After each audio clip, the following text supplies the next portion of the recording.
Hi guys, आज हम पढ़ेंगे capital budgeting. Capital budgeting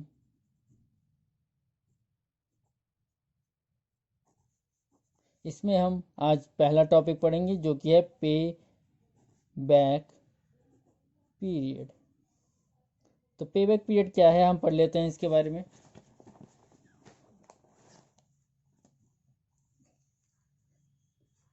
capital tools for capital budgeting, पे बैक पीरियड। तो it is a time period with in which investment made by investor comes back. इसका मतलब ये है कि ये वो टाइम पीरियड है जिसमें एक इन्वेस्टर जो कि इनिशियली यानी T1 पे पहले साल जो इन्वेस्ट करता है वो अमाउंट कितने सालों में वो रिकवर कर लेता है, उसे ही पे बैक पीरियड कहा जाता है। ठीक है, पे बैक पीरियड का ये फॉर्मूला है कैश आउटफ्लो और कैश आउटफ्लो अपॉन में कैश इनफ्लो पर एनम। ये फॉर्मूला आपको ध्यान रखना है, ये कब अप्लाई होगा ये चीज़ आपको बहुत ध्यान रखने की ज़रूरत है। Only in a case where cash inflow every year is same. तो याद रखिए ये चीज़ कि ये क्या पे बैक पीरियड का सिंपल फार्मूला है, और ये फार्मूला सिर्फ और सिर्फ तभी अप्लाई कर सकते हैं आप जब हर साल का इनकम सेम हो। यानी कि लेट्स से हम एक एग्जाम्पल की तरह समझते हैं इसे। लेट्स से पहले साल फर्स्ट ईयर जो इनकम रही वो रही 10,000, सेकेंड ईयर जो इनकम रही वो रही 10,000, एंड थर्ड ईयर जो इनकम रही वो रही 10,000। तो आप देख सकते हैं कि तीनों साल जो इनकम है वो 10,000 10,000 10,000 है। 4 साल में भी 10,000 रहेगी और 5 साल में भी 10,000 है। तो 5 ईयर्स हम देख रहे हैं कि पाँचों साल इनकम जो है 10,000 है। और T1 पे जो हमने इन्वेस्टमेंट किया था, यानी कि पहले साल जो हमने इन्वेस्टमेंट किया था वो था 1 लाख, 1 लाख। तो T1 पे हमने इन्वेस्ट किया 1 लाख और हमारी पर ईयर इनकम रही 10,000 10,000 10,000 10,000। तो हम पे बैक पीरियड सिंपल आराम से निकाल सकते हैं पे बैक पीरियड। तो सिंपल हमें करना क्या होगा, हमें पहले लिखना होगा टोटल आउटफ्लो अपॉन में यूनिफॉर्म इनकम पर ईयर क्या है 10,000 10,000। तो आपको टोटल नहीं करना है, सिर्फ कोई सा भी इनकम डाल लीजिए क्योंकि इनकम तो 10,000 ही है। तो सीधा 10,000 लिख लीजिए और इसको डिवाइड करने के बाद आपके पास वैल्यू आएगी 10। तो 10 ईयर्स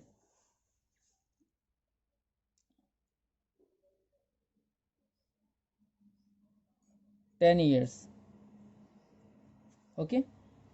तो 10 ईयर्स में आप इस पे बैक पी इस पे इसके पे बैक पीरियड आप निकाल सकते हैं। यानी कि पे बैक पीरियड का मतलब ये हुआ कि 10वें साल में आप अपने इस 1 लाख को रिकवर कर पाओगे 10वें साल में, अगर आपकी ये इनकम यूनिफॉर्म है। यानी कि ये आगे 6 7 8 9 10 11 मतलब जितने साल तक ये कैश इनफ्लो चलता रहेगा। मान लेट्स से यहाँ पर 5 6 7 आगे आगे था, तो ये 10वें साल आपकी रिकवर हो जाएगी।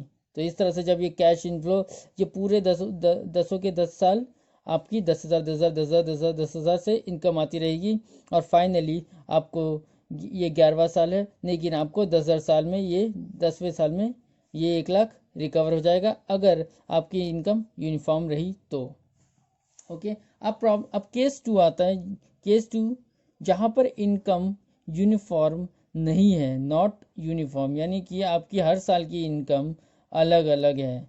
तब क्या करें, जब आपके हर साल की इनकम ही अलग अलग है तब तो हम ये वाला फार्मूला यूज़ ही नहीं कर सकते, क्योंकि हर साल की इनकम अलग है तो हम यहाँ 10,000 पुट नहीं कर पाएंगे।